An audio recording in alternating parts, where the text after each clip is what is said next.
Quero começar a tratar nessa e numa série de outras aulas que virão na sequência do assunto do dinheiro. Muitas vezes não nos damos conta o quanto a palavra de Deus toca nesse assunto que eu diria pode ser delicado.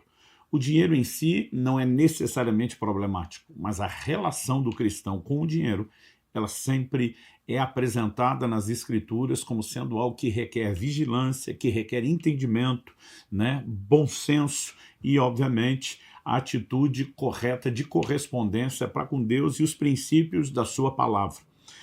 Mas antes mesmo de entrarmos no assunto de como lidar com o dinheiro, tema dessa aula, eu quero chamar a sua atenção para o fato de que em quase metade das suas parábolas, Jesus tocou nos assuntos de bens, riquezas e dinheiro.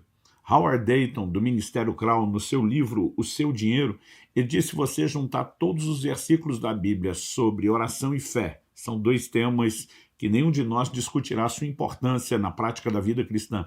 Ele disse: se juntar todos os versículos dos dois assuntos, você vai ter em torno de 500 versículos na Bíblia.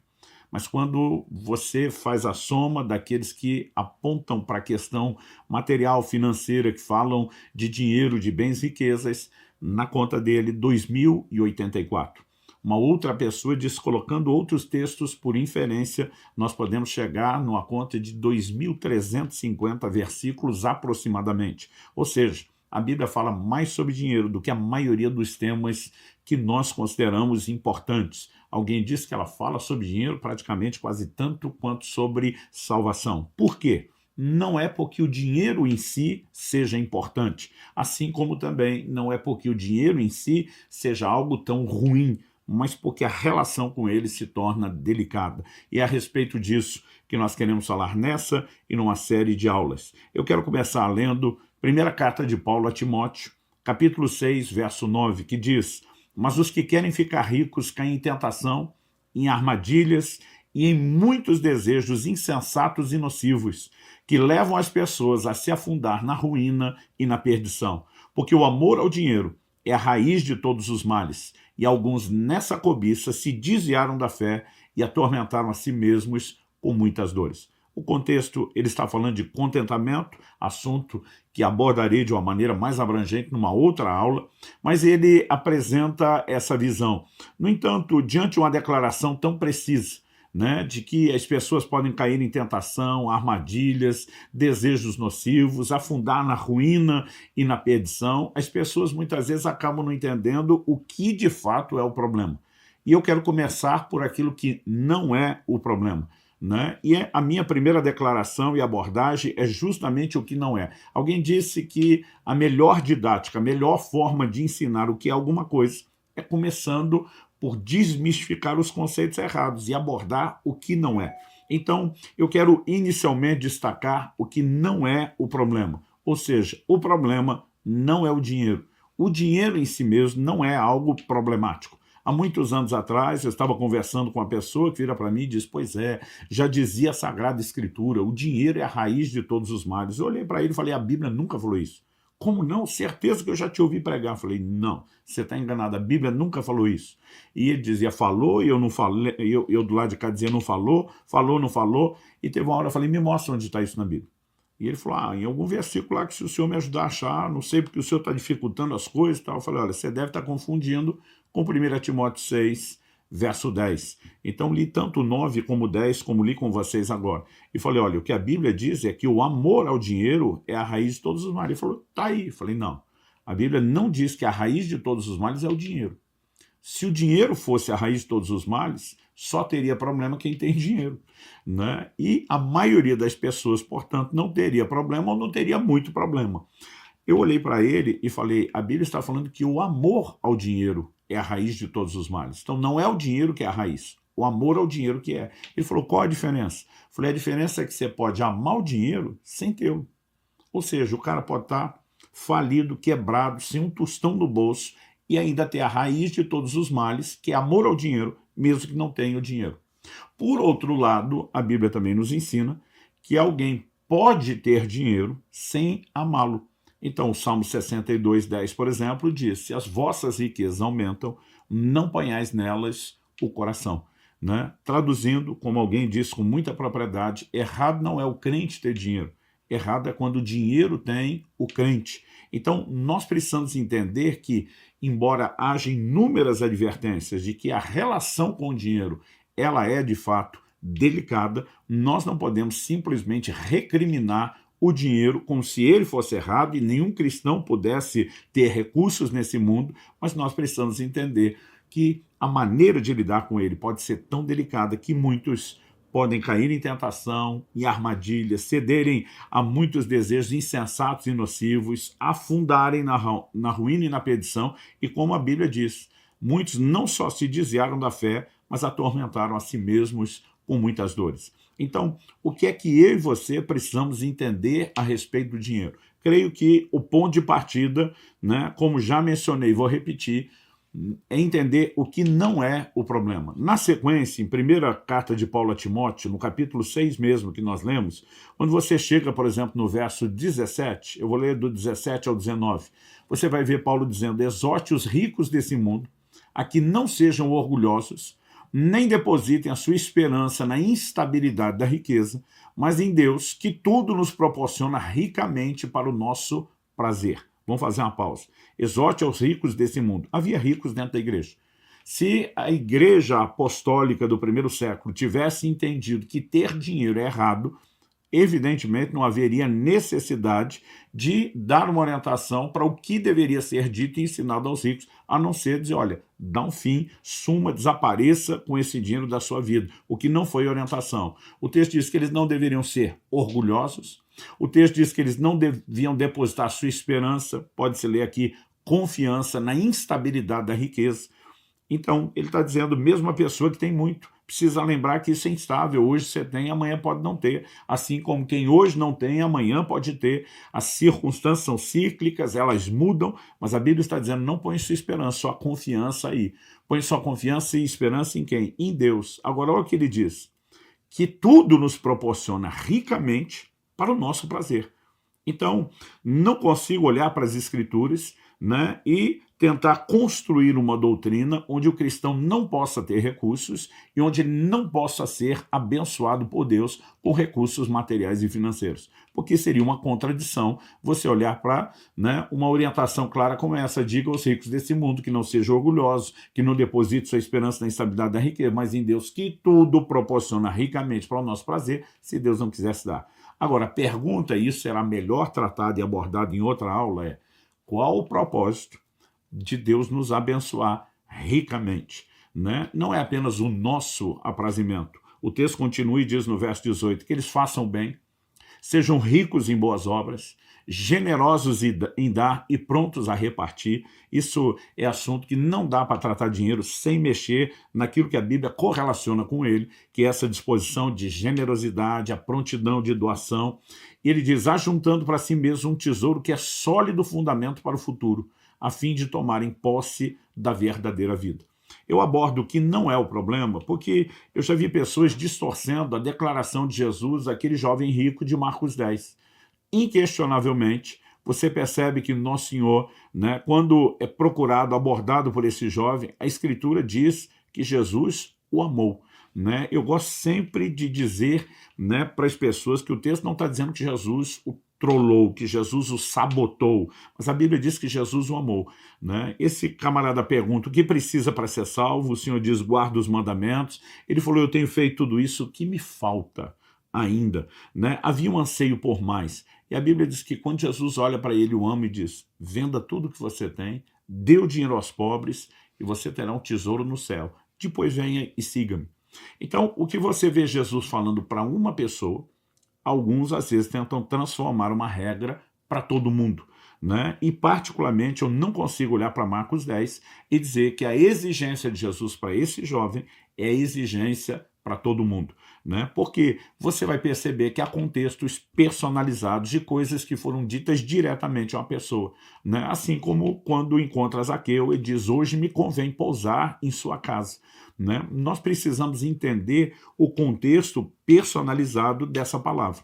Então, não havia uma mentalidade na igreja dizendo que ninguém poderia ter recursos. Obviamente, havia ensinos, como o de Tiago, para não se fazer acepção de pessoas entre o rico e o pobre, todo mundo tem o mesmo valor, né? Mas para ele ensinar que nas reuniões não poderia se fazer distinção entre rico e pobre, é porque existia tanto o rico como o pobre, né? Então, partindo da premissa que o problema não era ter dinheiro, nós precisamos compreender o que é o problema de fato, né? E nós precisamos entender que o problema é o amor ao dinheiro, é uma forma errada de lidar com ele, é o apego, né, ao dinheiro. E quando você olha para o ensino do próprio Jesus, você percebe o quão sério, quão delicado é o assunto, quando lá no Sermão do Monte, no capítulo 6 de Mateus, nós vemos Jesus declarando no verso 24, ninguém pode servir a dois senhores, porque ou irá odiar um e amar o outro, ou irá se dedicar a um e desprezar o outro. Então Jesus diz, vocês não podem servir a Deus e as riquezas. Nenhuma outra coisa é apresentada nas Escrituras, né, como um senhor que concorre diretamente com o senhorio de Deus no nosso coração, a não ser o dinheiro, né? Não significa que não possa haver outras formas de ídolos com os quais nós precisamos vigiar, mas no ensino bíblico não há uma abordagem tão clara e direta sobre algo que concorra com o lugar de Deus como o dinheiro. Mas, repito, não é o dinheiro em si, é o valor que alguém pode atribuir a ele, né? É a maneira de lidar com ele. Então, quando falamos a respeito disso, a gente pode levar em consideração outras declarações do próprio ensino de Jesus. Por exemplo, na parábola do semeador, no Evangelho de Mateus, no capítulo 13, nós vemos que o Senhor, inicialmente falando por meio de alegoria, ele diz no verso 7 o seguinte, outra parte, está falando da semente, caiu entre os espinhos, e os espinhos cresceram e a sufocaram. Basicamente, Jesus está falando que a semente, que é a palavra de Deus, ela pode encontrar concorrência. Aqui caiu no meio dos espinhos, a Bíblia diz que o problema dos espinhos é que eles não permaneceram do mesmo tamanho, eles cresceram e sufocaram aquela semente que havia germinado. Então a pergunta a ser feita é, o que é que tem o poder de concorrer com a ação da palavra de Deus na nossa vida a ponto de sufocá-la, né? Nós precisamos entender isso, porque obviamente esses espinhos não deveriam ter ficado lá, eles não poderiam ter permanecido, não deveriam ter crescido, e falando numa linguagem que ela é melhor entendida no contexto capitalista, nós precisamos eliminar a concorrência. Mas para eliminar a concorrência, nós precisamos entender o que é a concorrência. O Senhor Jesus explica depois no verso 22, e diz o que foi semeado entre os espinhos é o que ouve a palavra, porém as preocupações desse mundo e a fascinação das riquezas sufocam a palavra e ela fica infrutífera.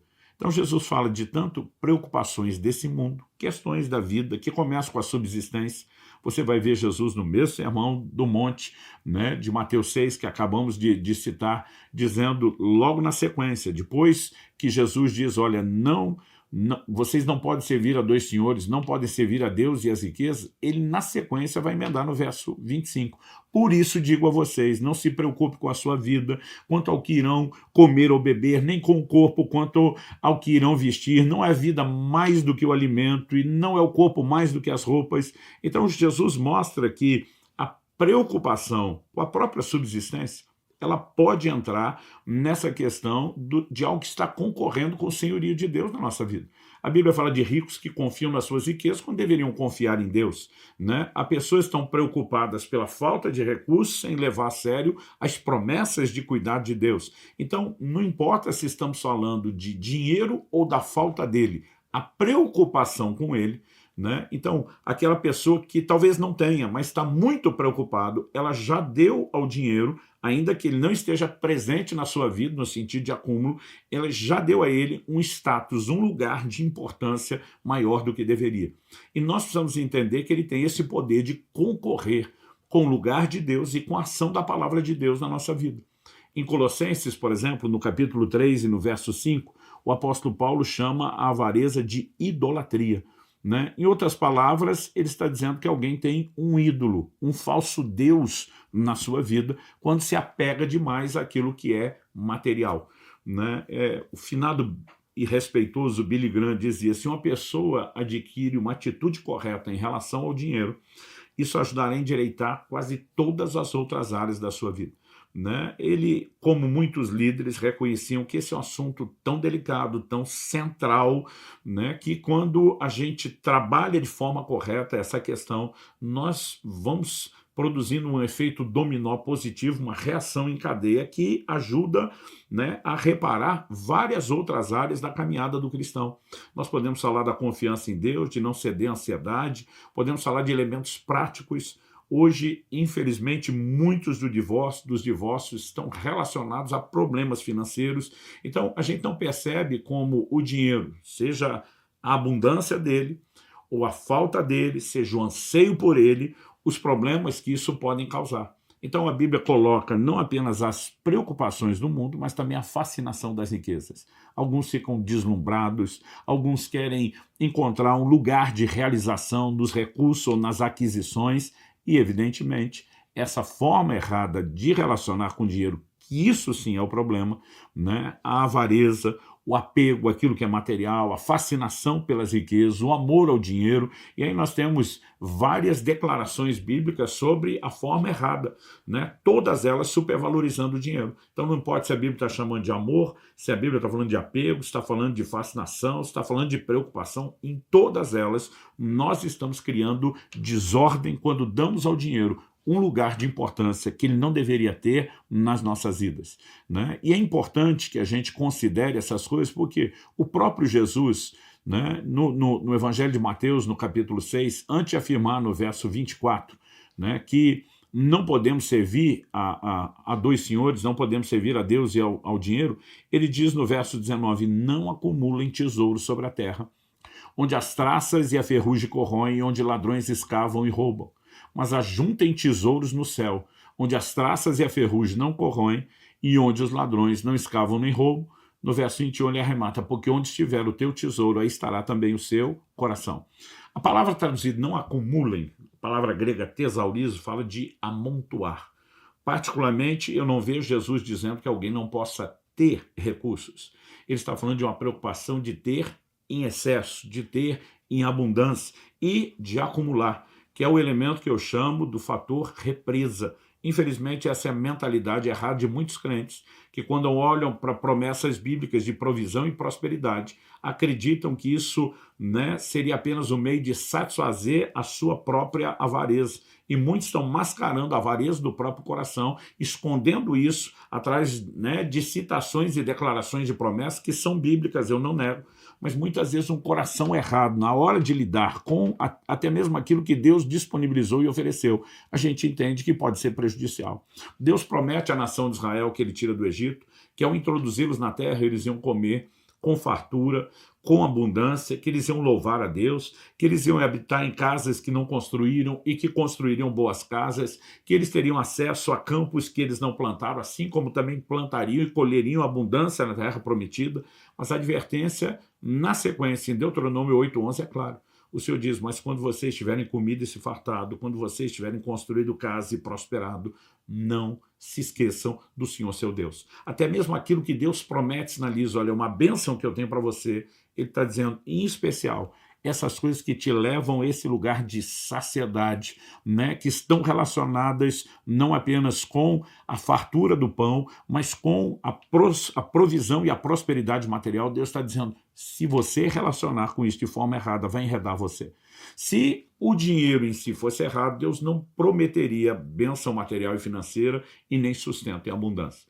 Mas, ao mesmo tempo que promete, ele não deixa de advertir, porque ele sabe muito bem qual é o problema. O problema não é aquilo que ele está se disponibilizando a entregar. O problema está com o receptor, está comigo, está com você, com cada um de nós. Se o nosso coração lidar com essas coisas de forma errada, então sim, é evidente que nós teremos problemas. Agora, o mesmo Jesus que diz não acumulem tesouros na terra, mas juntem tesouros no céu, nós precisamos entender essa fala de Jesus porque alguns pegam essa primeira declaração para dizer o crente não pode ter recurso, ele tem que ter o básico para sobrevivência, tem que abrir mão de todo o resto. Eu creio que o cristão precisa ser generoso, tem que ser abençoador e, obviamente, para sê-lo, ele precisa ter recursos.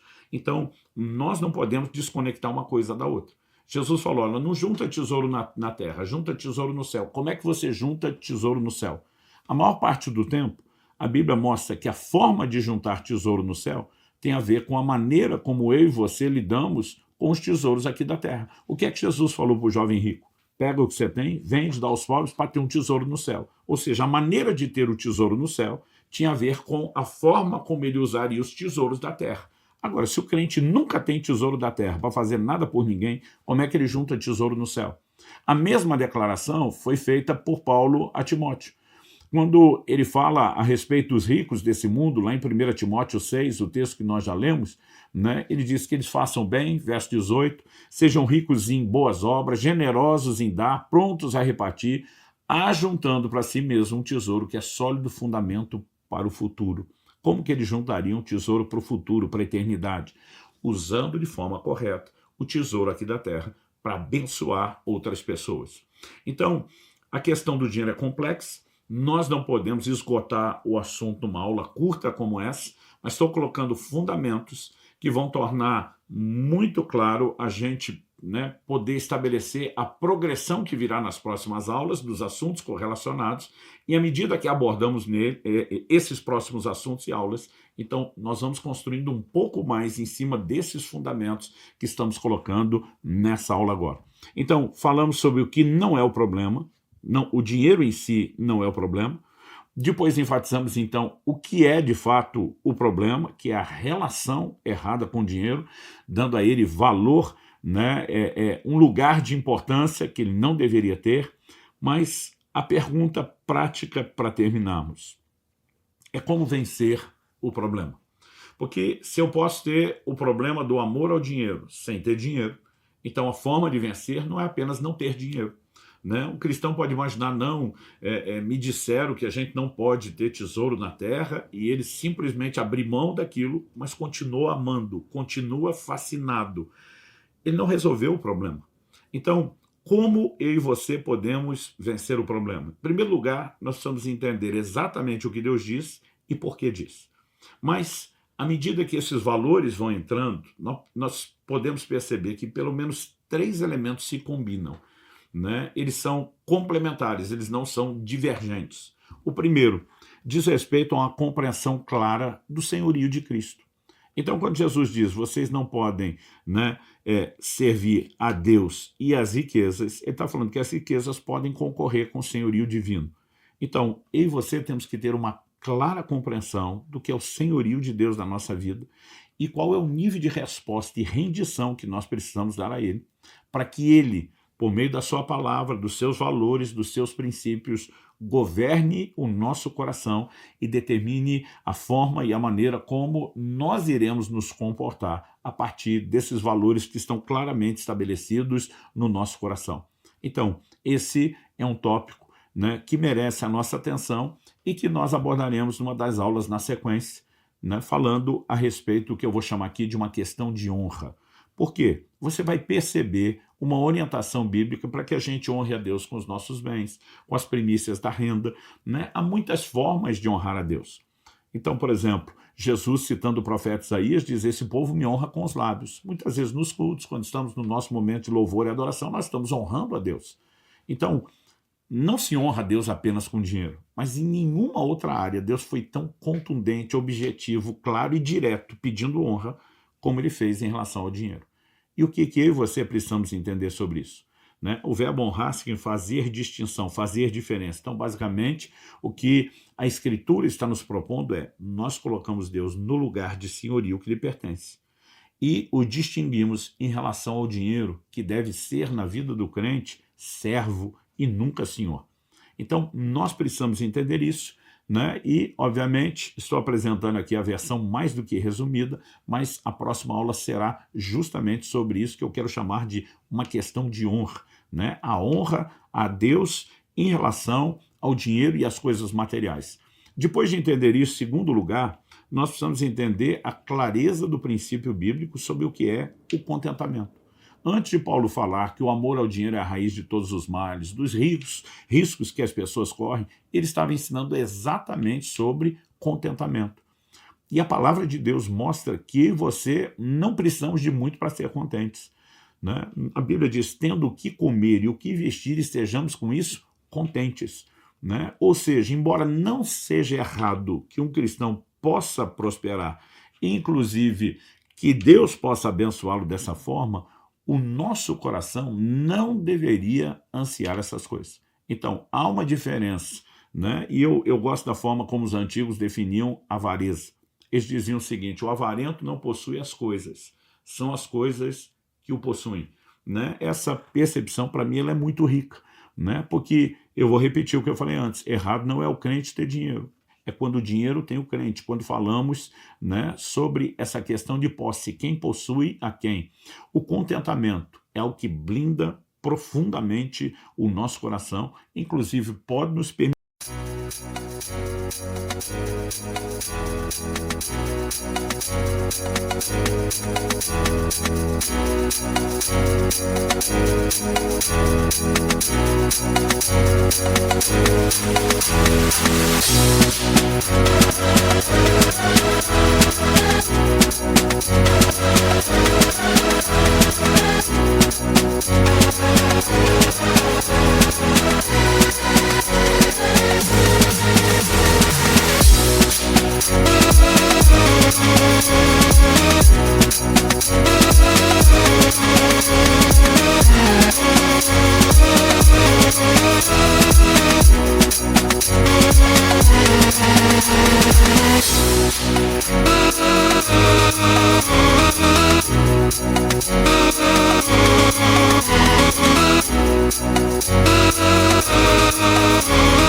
ser abençoados, sem que a gente se perca ao longo do processo. E esse assunto também será abordado na sequência. Na outra aula, depois da questão de honra, falarei a respeito do contentamento.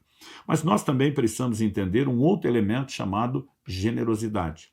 A generosidade, eu diria que ela é o ponto de equilíbrio entre o entendimento do senhorio de Deus, colocando o dinheiro no seu devido lugar, a compreensão do contentamento, mas também o como isso se relaciona com uma provisão, né, divina que pode nos fazer prosperar. Mas a pergunta a ser feita é: por que Deus quer nos fazer prosperar? Não é para nos colocar naquele fator represa que eu falei. O camarada, tudo que ganha, para nele, acumula, segura. Eu acredito que prosperidade bíblica deveria fazer do cristão algo mais parecido com o leito de um rio.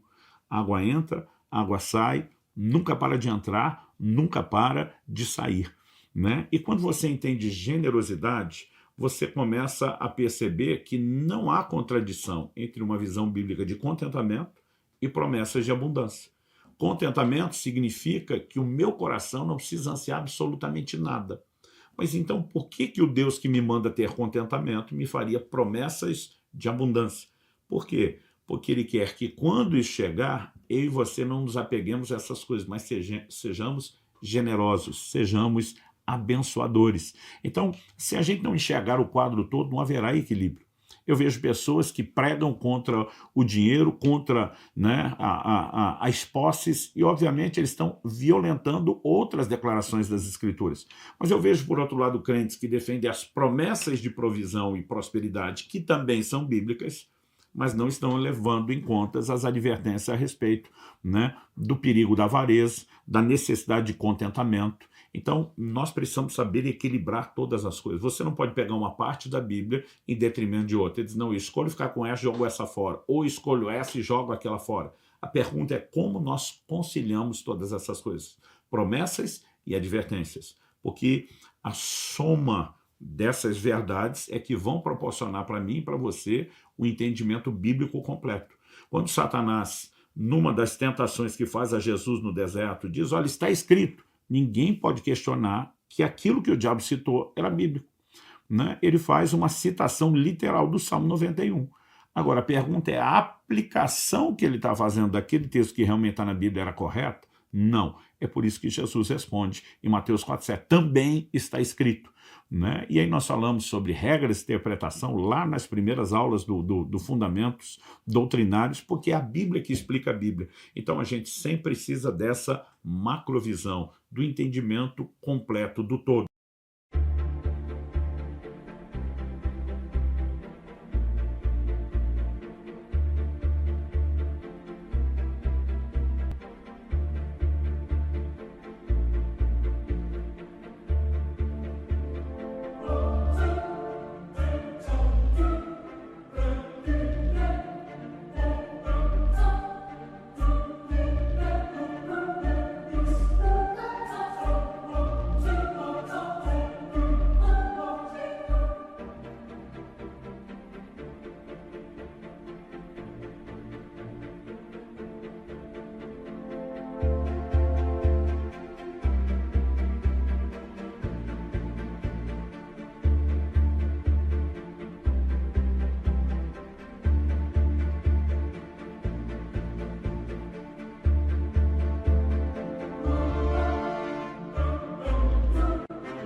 Então, não vamos negar as promessas de provisão, não vamos negar as advertências bíblicas sobre como lidar com o dinheiro. Ao mesmo tempo que as promessas de provisão, elas falam de recursos que entram, o contentamento nos blinda de lidar de uma forma errada com aquilo que chega. E a generosidade nos faz dar o propósito a essa abundância, que é não parar em nós, mas passar por nós e tocar a vida de muitos outros. Então, a aula que virá na sequência, né? A próxima aula eu vou falar sobre honra, na sequência sobre contentamento e ainda na sequência sobre generosidade. E a minha oração, o meu desejo a Deus é que você consiga juntar as peças do quebra-cabeça e entender um ensino bíblico que é fundamental para a vida cristã, para o relacionamento do cristão não só com Deus, mas também com o dinheiro. Que Deus nos ajude a não apenas entender, compreender aquilo que a sua palavra diz, mas a ter a devida correspondência, né? Não apenas com entendimento de princípios, porque a mudança começa pela renovação da mente, pela compreensão e absorção de valores, mas ela também transborda por meio da prática desses princípios, né? É quando escolhemos viver isso de uma maneira muito prática no dia a dia e transbordar o entendimento da palavra que é esperado de nós, porque fomos chamados para ser não apenas ouvintes, mas praticantes da palavra.